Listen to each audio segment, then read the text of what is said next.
Before the maps of Southeast Asia were redrawn by European powers, the dense, misty jungles of Sarawak belonged to the indigenous tribes who had mastered them for centuries.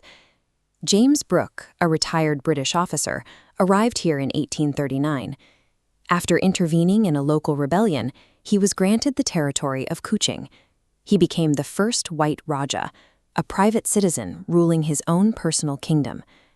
But as Brooke expanded his influence, he moved into the ancestral lands of the Iban.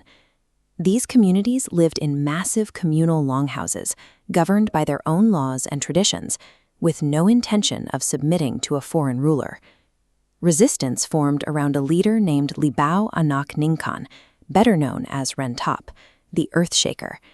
He became the primary obstacle to Brooke's expansion, rallying his followers with a singular, unbreakable vow: Aji Idup, Aji Nelaban, meaning as long as I live, I will fight.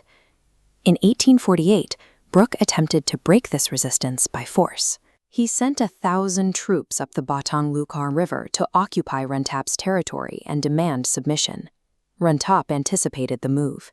He and hundreds of warriors waited in the dense cover of the riverbanks at Karangan Paris, watching the colonial boats moving into the trap. The Iban struck with speed and precision. Using poisoned blowpipes, spears, and traditional blades, they engaged the colonial forces in a desperate, close-quarters struggle on the water. Brooke's commander, Dakupatinggi Ali, was killed along with 30 of his men. The defeat was total, forcing the survivors to retreat all the way back to Kuching. By defeating Brooke's army in open combat, Rentap shattered the illusion of the Raja's invincibility. It was the beginning of a conflict that would consume the region for over a decade. Brooke shifted his strategy to economic strangulation. In 1850, he built Fort Nanga Skrang to block the Iban from the river mouth, cutting off their access to essential trade goods like rice and salt. Rentap fought back in 1853, leading a direct assault on the fort. During the battle, his son-in-law killed Alan Lee, one of Brooke's most trusted senior officers. Brooke's retaliation was massive and indiscriminate. He ordered his forces to burn 20 Iban longhouses to the ground, displacing entire communities. The escalation continued in 1854, when Brooke returned with an army of 7,000 soldiers to attack Rentap's new stronghold at Sungai Lang. Rentap was wounded during the heavy fighting. Though he survived, the fall of Sungai Lang forced him to retreat further into the interior, away from the river valleys. Losing the rivers forced a change in Rentap's military doctrine. He abandoned offensive raids and moved his people to the high peaks, preparing for a war of total defense.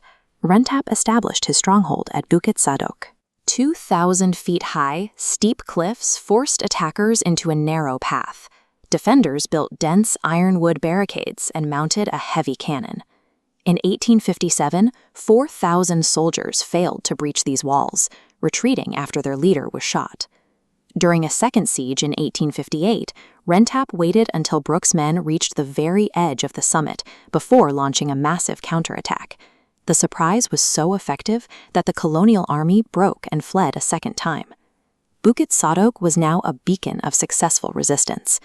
Every day the fort stood, Brooke's control over the interior slipped, making the mountain's capture the only way to preserve his status as Raja. Brooke realized that taking the mountain required overwhelming numbers. In 1861, he assembled 15,000 soldiers for a third and final expedition. To solve the problem of the ironwood barricades, Brooke's men spent weeks dragging a massive bronze cannon named Bujang Sadak up the slopes, a weapon brought specifically to splinter the Belian walls at close range. The bombardment began in October.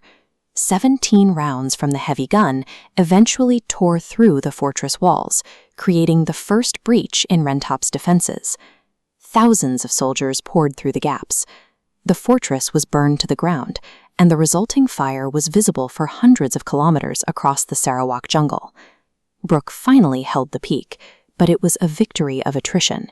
He had been forced to mobilize an entire army just to dislodge one man and his followers from a single mountain. Even in defeat, Rentap eluded capture. Retreating with his inner circle into the deep interior jungles, he lived as a free man until 1863. James Brooke maintained his rule over Sarawak, but he never achieved the absolute submission of the man who had shaken his kingdom for 13 years. The line of the White Rajas eventually came to an end, yet Rentap's battle cry, Agi Idip, Agi Ngalaban, took on a life of its own, transforming from a warrior's vow into the enduring spirit of Sarawak.